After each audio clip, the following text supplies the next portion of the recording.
At hito na nga mga lods. Matapos ang nakakabitin na last panel kung saan tumalsik ang dugo sa matinding pagsugod ni Churuki, lumabas na ngayon ang spoilers para sa paparating na chapter 21 ng JJK Modulo. At grabe mga lods, ito na marahil ang isa sa pinakamatitindi, pinaka-shocking, at pinaka-hype na spoiler so far. Literal na back-to-back revelations at pasabog ang mangyayari sa chapter na ito.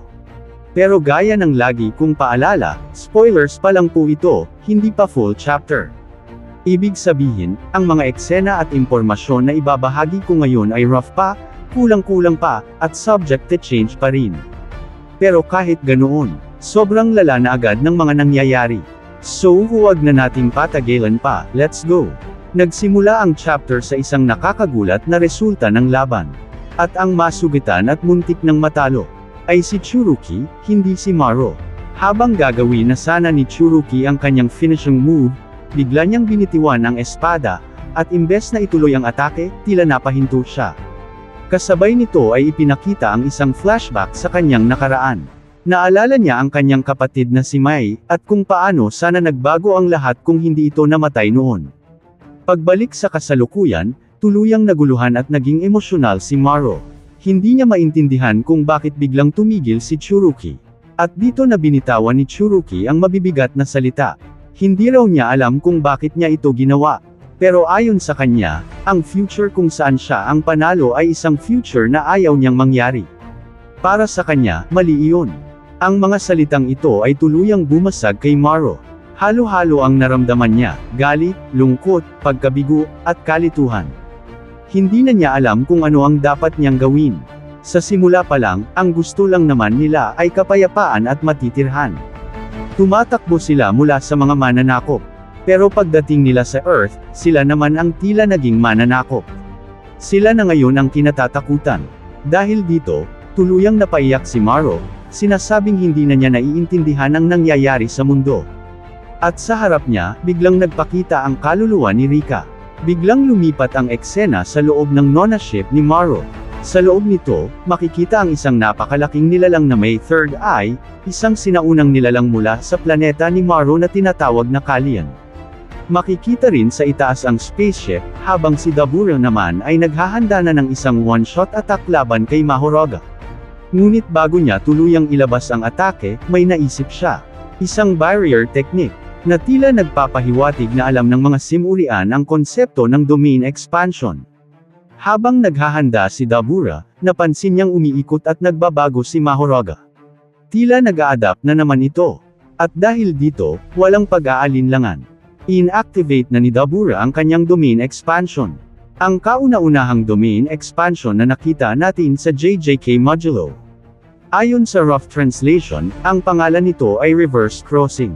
Isang mundo sa pagitan ng buhay at kamatayan.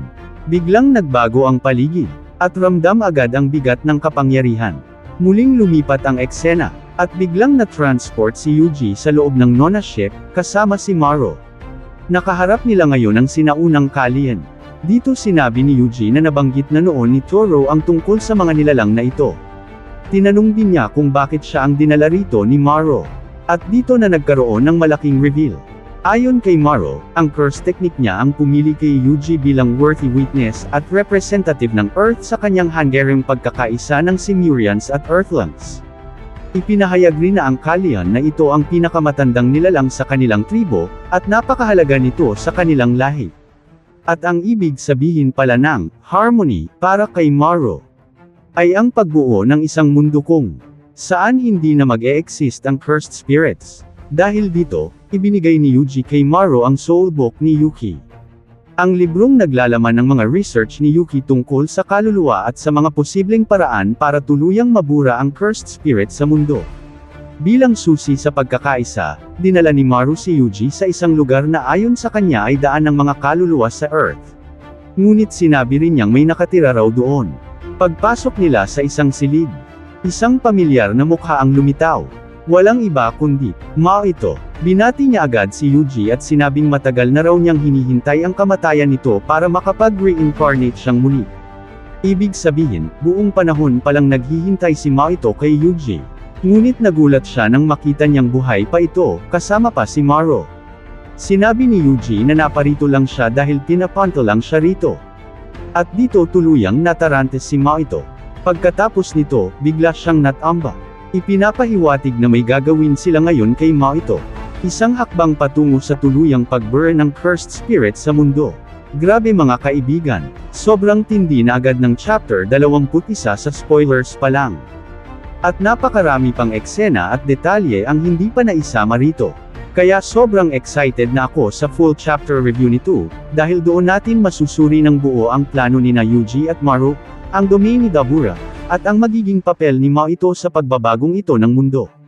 Kaya abangan nyo na lang ang full chapter 21 review ng JJK Modulo para sa mas accurate at mas detailed na breakdown. At kung nagustuhan nyo ang video, huwag kalimutang mag-like, comment, follow, at subscribe para sa mas marami pang hype content.